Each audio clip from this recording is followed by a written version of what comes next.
Good morning. It's such a pleasure to be here. Dear Excellencies, esteemed participants, dear colleagues, it's my pleasure to join you today on behalf of the United Nations Network on Migration. This week's Global Forum on Remittances, Investment and Development comes at an important time, as we all know, and as we look forward to the SDG Summit in New York in September. And indeed, there are a few challenges, critical challenges ahead. Only 12% of the SDG targets are on track. Progress on and further 50% is weak and insufficient. And we've stalled or gone into reverse on more than 30% of the SDGs. So I'm not too sure about half empty, half full. I think we're tending towards empty. So it's really important that we are able, well, the discussion that we're having over the next 3 days, but to really reflect on how we can engage the 1 billion remittance family members around the world and support their agency to achieve the positive impact on migration and remittances for sustainable development. Key to our discussions today is the Global Compact for Safe, Orderly and Regular Migration, the GCM, which is rooted in the 2030 Agenda for Sustainable Development and recognizes international cooperation on migration as a prerequisite for positive development outcomes in all countries, and affirms fully the principle to leave no one behind. Now, through the framework of the GCM, migration is an accelerator of inclusive growth and sustainable development, enriching societies through human, socioeconomic, and cultural capacities. Migrants are key contributors to sustainable development, and it goes without saying that they are often acting as agents of change and driving innovation. But I'm pretty sure nothing I've said is new. You all know that. That's why we're all in this room together. But maybe what you didn't know, but I know because my colleagues worked really hard to prepare me for the remarks I'm giving to you this morning, is that indeed an average migrant sends about 15% of their earned income home, and that most recipients are women, and 3/4 of remittances are used for family needs, and women tend to invest more in healthcare, nutritious food, and education, contributing to human capital development. And what we have also seen in cases is that family savings has gone up. Women are good at saving. The proportion of remittances that isn't spent on immediate needs are also often invested in new businesses or climate-resilient agricultural infrastructure, leading to economic development. All of these are sustainable development goals in their own right, which remittances are core to achieving. And the previous speaker very eloquently presented the numbers in terms of global remittance flows to the continent where we are now. And she also highlighted that the continent has some of the most expensive remittance corridors in the world, and that it is higher than the global average and more than twice the target, the SDG target. But what we've seen is that digital platforms are bringing down costs of remittance transfers, and that right now, transfers are 2% less after the pandemic. And that's why the remarks made earlier about the importance of bridging the digital divide are critical, because that is how we are going to be, well, the remittance recipients are going to really be able to harness the power of remittances. Now, remittances also act as a catalyst for economic growth by contributing to financial inclusion. It stimulates local consumption, fosters entrepreneurship and investment. Moreover, they play a critical role in community development projects. There are many global examples of diaspora bonds for infrastructure initiatives, several examples even here in the continent. But it's important to note that success of diaspora bond varies, so there's a lot to learn. But more can be done to empower migrants and families such that remittances and economic contributions support achievement of the SDGs. And the United Nations Network on Migration can show the way. So for instance, IFAD's Prime Africa program works with private sector partners in 7 priority countries, including Kenya, to develop innovative digital remittance products and linkages to financial inclusion. UNDP works with countries such as Lebanon to understand the source and use of remittances by recipient households. And in Belgium, IOM's O-Remit project works with the central bank and diaspora groups to analyze remittance sending behaviors, raise awareness for cheaper remittance channels, and engage with diasporas looking to become investors in their countries of origin. These are all important themes that can be discussed this week. Migrants and diaspora are more than just their economic contributions. So what needs to be done to create an enabling environment? First, establishing knowledge exchange platforms, fostering collaboration, and encouraging mentorship initiatives between diaspora professionals and local institutions, we can harness the expertise of the diaspora community. Diaspora networks and associations provide valuable platforms for sharing skills, expertise, and resources, supporting development projects and entrepreneurial endeavors.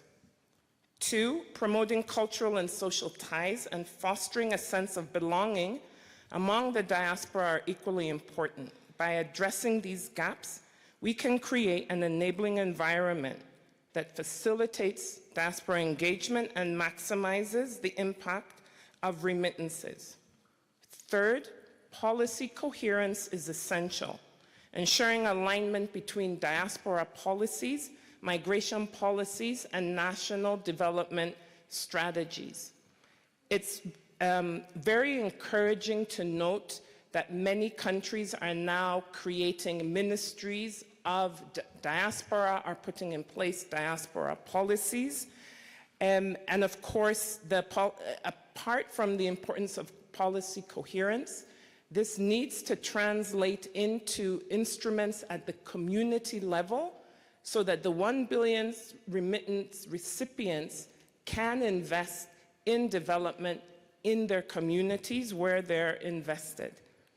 And lastly, collaboration amongst governments, diaspora communities, civil society organizations, and the private sector is crucial to leverage resources and expertise effectively. Initiatives such as the Global Diaspora Policy Alliance, which involves all of the actors I just mentioned, as well as the UN and migrants and diaspora themselves, aims to facilitate this crucial connection of migration and sustainable development through partnerships. So this is the stage where I'm supposed to say, thank you very much for your attention. I wish you very good deliberations for the next, or all of us, for the next 3 days. But what I would really want to appeal to all of us is to seize this opportunity to create a favorable environment that empowers the diaspora, channels remittances towards sustainable community development projects, and paves the way for a prosperous future for the 1 billion remittance senders and recipients around the world. That is a really, really high and important mandate that we all have and that I want to leave you all with. And just to reiterate that you can always count on the UN network on migration for this support and providing the space for our continued partnerships. Thank you.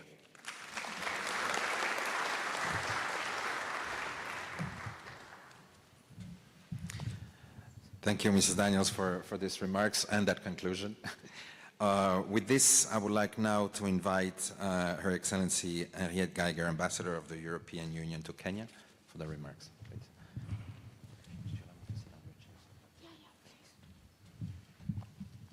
Excellencies, ladies and gentlemen, distinguished guests, good morning. On behalf of the European Union, a warm welcome to the Global Forum on Remittances, Investment and Development. Remittances transcend borders, so our conversations, partnerships and innovations ought to do the same. That is why this Global Forum is critical to advance our collective effort towards more affordable, effective and transparent remittances. We have heard that remittances are a lifeline for millions of people around the world, and over the last years, we have witnessed their importance firsthand here in Kenya. As mentioned before, Kenya is the third largest recipient of remittances in sub-Saharan Africa, and we welcome very much Kenya's decision to establish a vice ministry on diaspora. As we heard, this is a very welcome and very good step to acknowledge the increasing importance of diaspora for the development of a country. Remittances kept Kenyan families afloat during the pandemic and the cost of living crisis. They have also been a stabilizing factor for the Kenyan economy at large, as one of the most resilient sources of foreign exchange. A challenge we face globally is that a very large, the highest percentage of the remittances goes to consumption instead of investment. And globally, we have been struggling to unleash the power of remittances for investment. Those who will succeed will be the winners. Yet, in many countries around the world, remittances have this enormous potential to play a fundamental role in the development of the countries. And with this in mind, the EU and IFAD launched 2 new initiatives in Kenya with Credit Bank and FSD Kenya to make digital remittance flows faster, safer, and above all, cheaper. Both are excellent examples of leveraging partnerships between SACCOs, fintechs, and banks to improve financial inclusion and make remittances more affordable to reach our SDG commitments. Of course, Kenya is just one example, albeit a very good one. The EU's efforts on remittances transcend well beyond. To speak to the broader agenda, I would like to introduce the European Union's Commissioner for International Partnerships, Ms. Jutta Urpilainen, who has championed the global remittance agenda for the EU over the last years. She has an important video message to mark the start of this forum. I invite you to listen to her very brief remarks and wish you fruitful exchanges over the next 3 days. Thank you. Asanteni sana.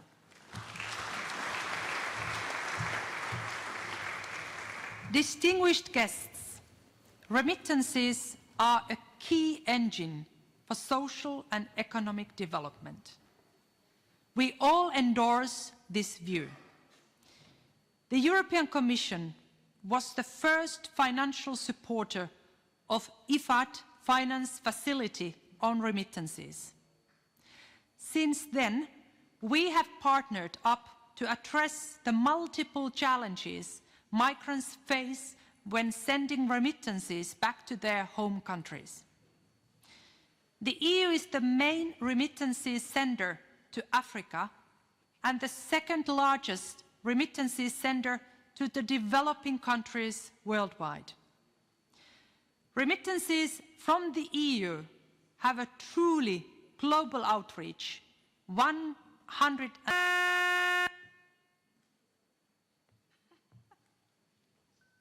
promoting cheaper, faster and more secure remittances. And we have made progress. Our joint efforts have led to 20% reduction in remittances costs when sending from Europe to developing countries. The Prime Africa initiative with IFAD is benefiting over 1 million people. And we are intensifying cooperation on Central Asia as well. Dear friends, reducing costs of remittances is an objective closely connected to achieving the Sustainable Development Goals. In July, we will present the first ever EU voluntary review on the SDGs at the UN High-Level Political Forum. We need to cultivate international partnership and bring remittances at the core of the development debate while underlining their link to the climate change challenge. We need to team up to encourage more productive use of remittances. The European Commission considers the Global Forum on Remittances, Investment and Development a central venue for advancing the overall remittances action agenda. This is the beginning of a debate to bring remittances potential up to date.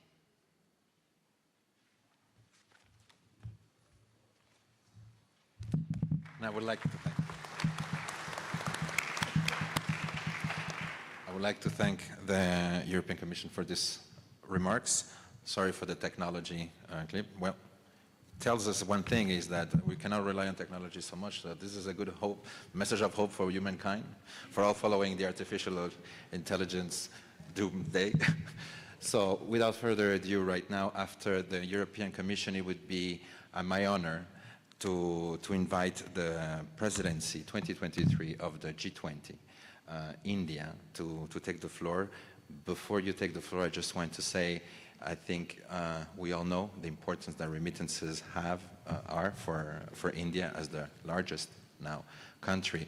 So it is extremely interesting for us to see how a country like India has receiving remittances and being part of the main sending countries addresses this issue. Mr. Gabina, you have the floor.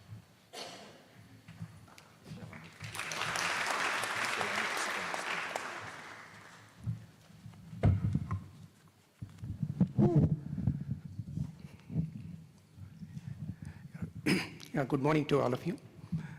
And thank you so much indeed for the invitation to G20 presidency and GPFI, which is co-chaired by the Reserve Bank of India, which I represent here. Actually, I'm wearing two hats today. One is the G20 presidency hat, and the other one is India being the largest remittance market in the world.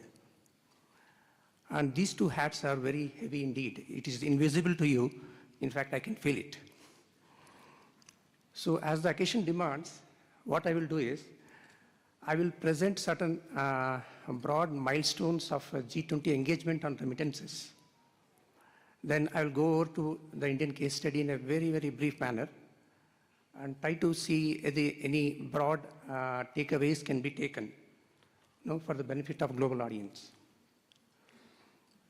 Coming to G20, in 2011, G20 adopted what we call 5x5 goal, whereby the aim was to reduce global average cost of remittances by 5% in 5 years. In 2014, G20 adopted the instrumentality of national remittance plans to further the cause of remittances. These national remittance plans will be reviewed annually and updated once in 2 years. In 2016, the G20 goals on remittances were aligned with those of SDG. In 2021, the pandemic year, Italian presidency brought out an excellent report showcasing certain case studies which ensured that these remittances are not adversely affected and these monies reach the recipients. Coming to this 2023 presidency, the focus is on promoting financial innovation, innovative payment systems. That is the broad aim of G20 under Indian presidency. In this year, GFRID will bring out a report now showcasing certain case studies on innovative digital payments, remittances. And the Reserve Bank of India, in collaboration with BIS, Bank for International Settlement, has launched what we call Tech Sprint Hackathon, the 4th edition, focusing on cross-border payments. It's a global competition. It is open to all. It will end in Q3 2023, this year, September this year. So I take this platform, I take this opportunity to urge everyone to participate in this competition and make this a success. And in 2 days from now, I think on June 16th, we all will be celebrating International Day of Family Remittances. To commemorate this day, G20 countries of GFRID will issue a statement acknowledging the contribution these remittances make to the lives of millions of households across the world.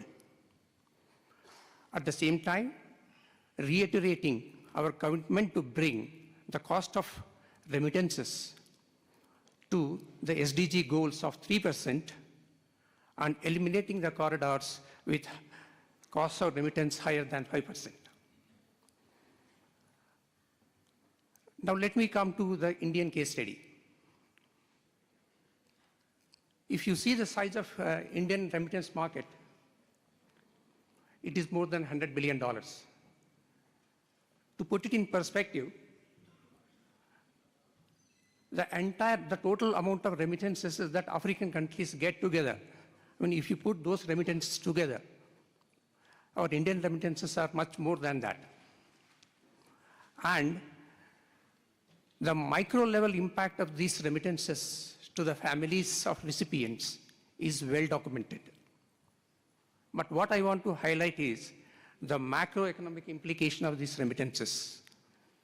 In terms of the size, this is around 3% of Indian GDP.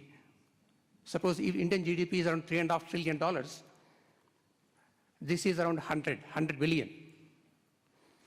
In the absence of these remittances, my current account deficit on the balance of payments would have been significantly higher. That would have complicated my macroeconomic choices, policy choices.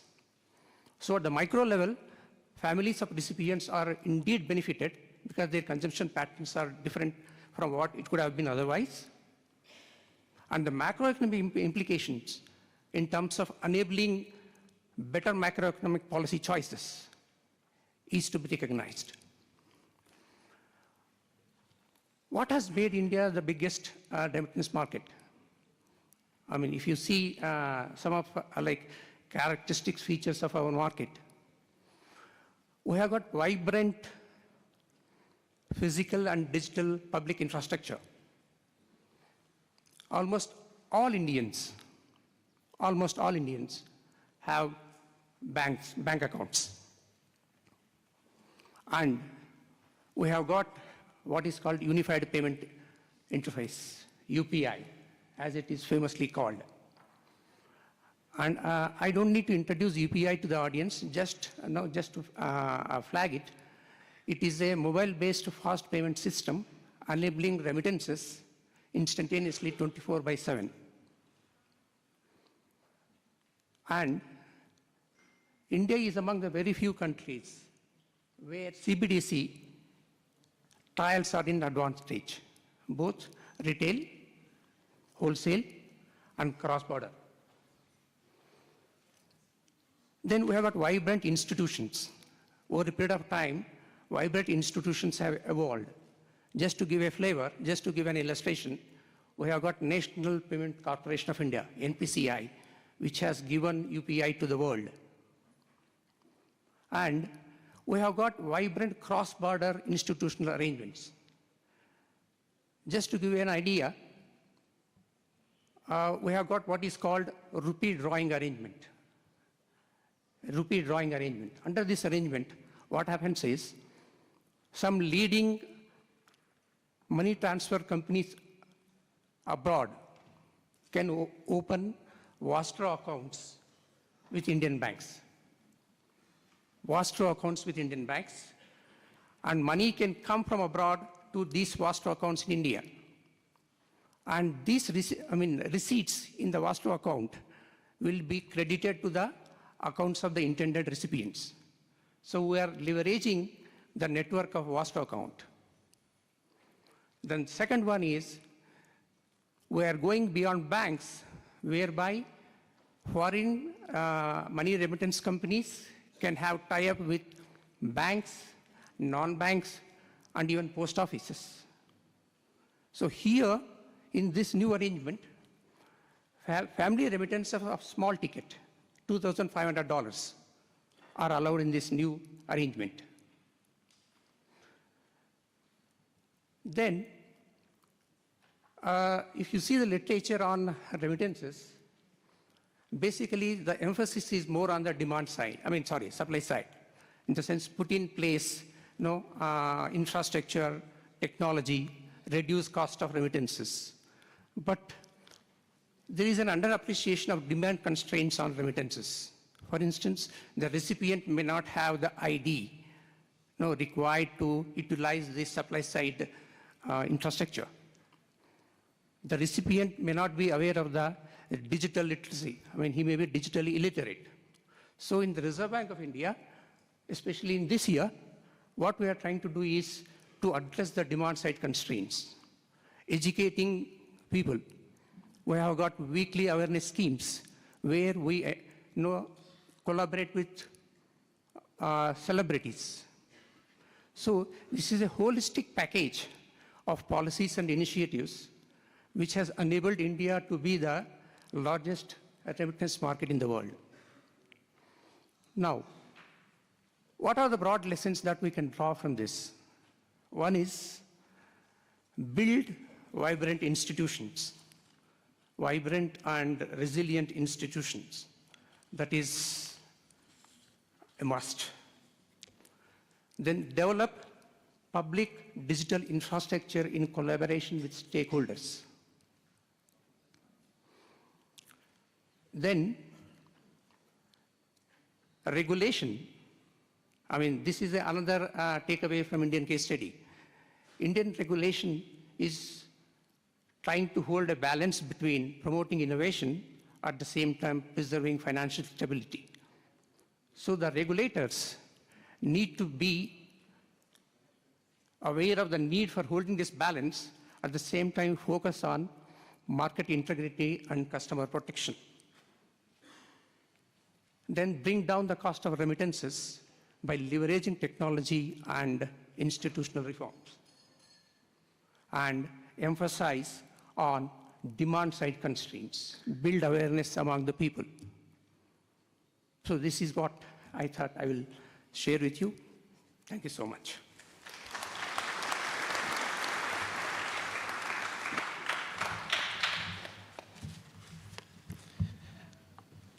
I'd like to thank India for these remarks, and I think this sets the stage now also for our last speaker of this panel, and of course, Mr. Patrick Njoroge, Governor of the Central Bank of Kenya. It is an honor to have you here and to close these two opening sessions. So please, if you allow me.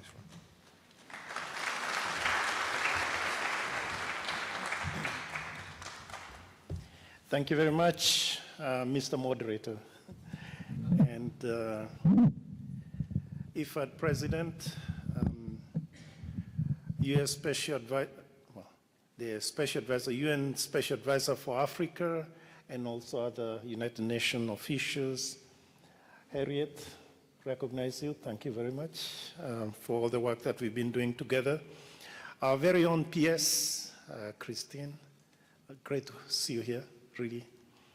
And everyone else, excellencies, distinguished guests. It's an honor for me to join you at this summit of the Global Forum on Remittances, Investment and Development. This event aims to strengthen the existing initiatives aimed at advancing the international agenda on remittances and diaspora investment.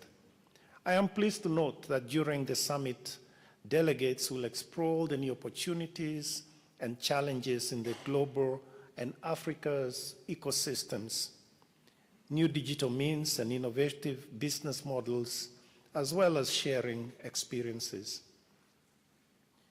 Remittances are inexorably tied to the stories of migrants, stories full of courage, endurance, desperation, successes, failures, guilt, redemption, the best and the worst of life. Consider the desperation and courage of those migrants putting all their lot in a hardly seaworthy boat in the Mediterranean Sea, and a promise from a human trafficker. Consider the story of an Afghanistani boy in the book Kite Runner by Khaled Hosseini, or the story of Sadio Mane, the celebrated Senegalese professional footballer who left home with nothing, but now supports not just a village, but everyone in his region in Senegal. These are the stories of migrants that should be told. But I'll now turn to the theme of the summit by acknowledging the important role of the diaspora in economic development, mainly through remittances. I can only associate myself with the comments of all the speakers, wonderful insights, all those that spoke before me. The financial contribution of diaspora remittances is significant. As the IFAD president mentioned just now, and indeed the president of the African Development Bank remarked recently, and I quote, Africans in diaspora are Africa's largest financiers. Remittances from the diaspora to Africa grew from US $37 billion in 2010 to US $96 billion in 2021. Total official development assistance to Africa in 2021 was US $35 billion, or 36%, just a mere one-third of remittances from diaspora, end quote.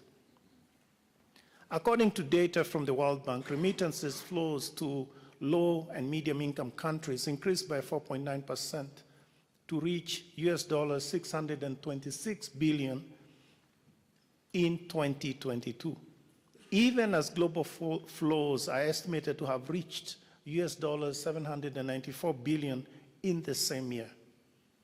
Further, remittances now represent a prime source of external finance for low and medium income countries relative to other types of flows, such as foreign direct investment, official development assistance, and portfolio investment flows. I particularly was keen in your comments, Madam Special Advisor, on your experience when you were finance minister in this regard. I don't know where most of our countries would have been if it were not for the diaspora flows during the COVID and post-COVID period. I really don't know. Closer home, Kenya, as the PS mentioned to us, is the third largest recipient of remittances in sub-Saharan Africa, and it received US $4 billion in 2022, an increase of 8.3% compared to 2021, which represents over 3% of Kenya's GDP. Interestingly, as we were coming into COVID, the World Bank predicted that diaspora flows will fall by 10%. Actually, it shot up by 20%, then 10% in subsequent years, and the last year, as we mentioned just now, 8.3%. It's amazing how resilient the diaspora flows have been. So remittances have had massive impact on the lives and livelihoods of the recipients. Take, for example, Esther from Kenya, who worked in Saudi Arabia as a housekeeper for 7 years from 2012 to 2019. She was able to achieve 70% of her financial goals while in Saudi Arabia, and at the same time managed to build a 2-bedroom stone house in Kabete, Kenya, educate her 3 children, and take care of her mother as well as other relative needs.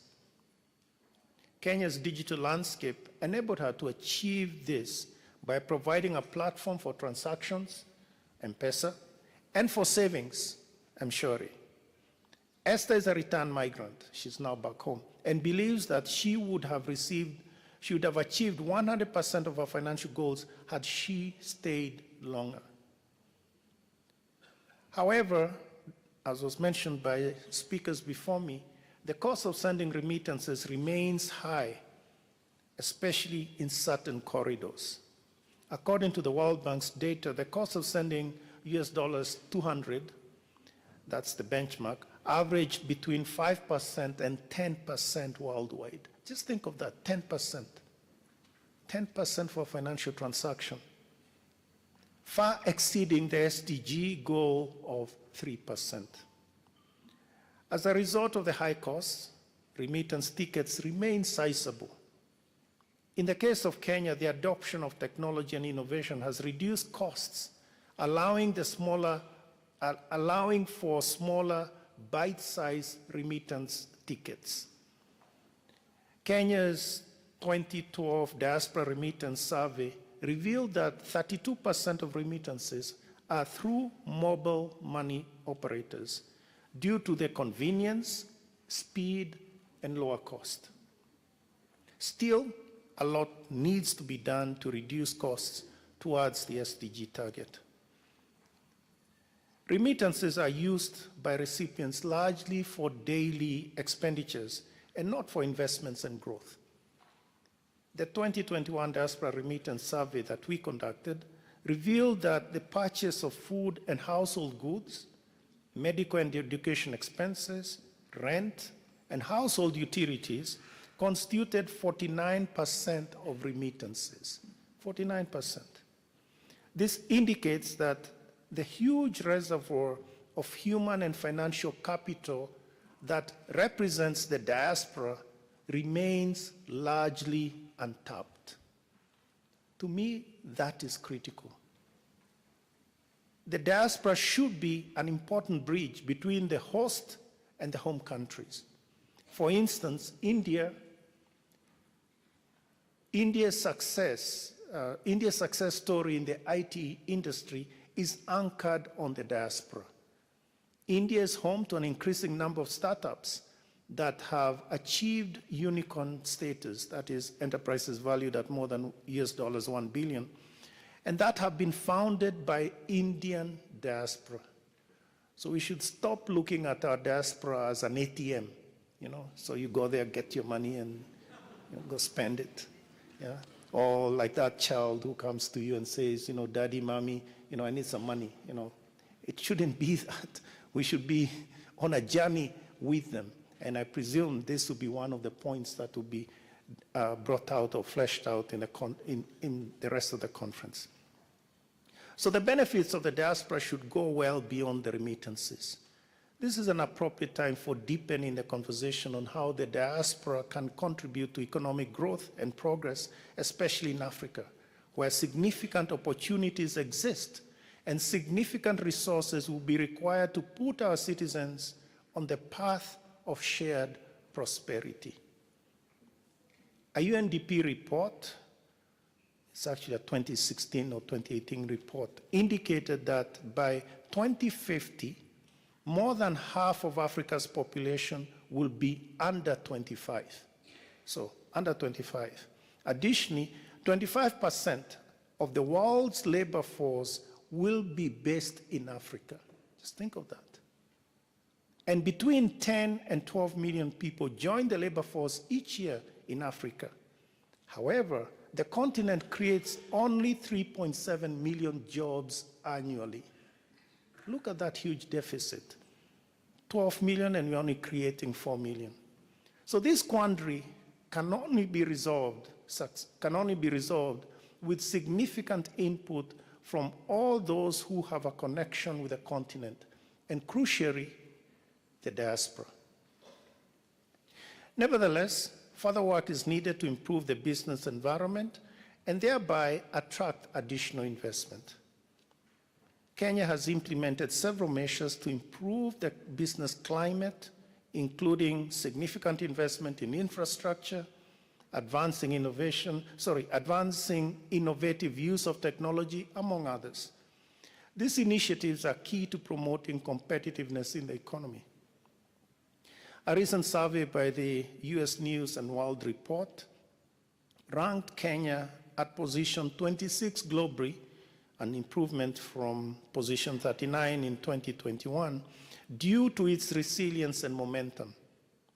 It was also ranked the best country to start and run a successful business across the continent in 2022.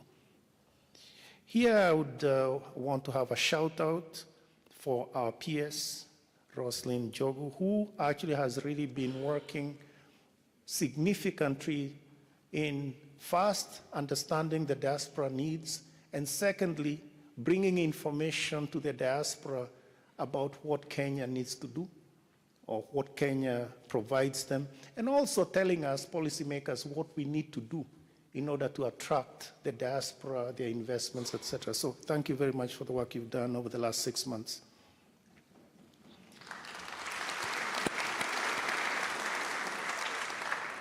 As I draw to a close, let me mention a new innovation that will expand the available investment opportunities for the diaspora.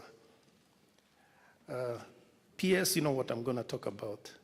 This follows the digital innovations that allow transactions to be conducted anytime, anywhere, and with small ticket sizes.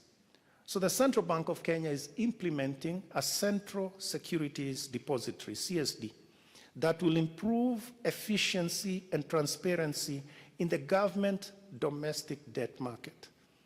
I want to say that this is the gold standard in terms of Central Securities Depository.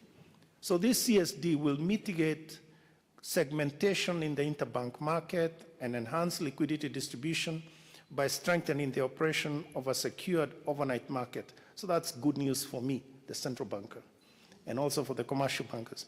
But more importantly, the CSD provides a new and easy way to invest in government securities and will therefore be beneficial to the diaspora. They don't need to come back to Kenya to make investments in the T-bills, T-bonds, etc. So the Kenyans abroad will register on CSD accounts online from wherever they are, thereby mitigating the current inconvenience of having to come physically to the central bank. Importantly, they'll also be able to invest in Government of Kenya securities online, on their phone. Additional investment channels in government securities, including diaspora bonds, are also being considered. This is in a matter of less than a month, this will be launched. My commitment, PS. As I conclude, a poignant text comes to mind from the little book, Sea Prayer, by none other than Khaled Hosseini, the same author of Kite Runner that I mentioned at the beginning. A father prays over his sleeping son as they wait for dawn and a boat to arrive, starting their perilous journey towards the promise of a new life. I quote, Pray God steers the vessel through, where the shores slip out of earshot and we are a fly speck. In the heaving waters, pitching and tilting, easily swallowed. Because you are the precious cargo, Marvin, the most precious there ever was. I pray the sea knows this, inshallah. This summit offers an opportunity to chart a new path for engaging the diaspora. I pray the sea knows this. I wish you fruitful deliberation and a successful summit. Thank you very much for your attention.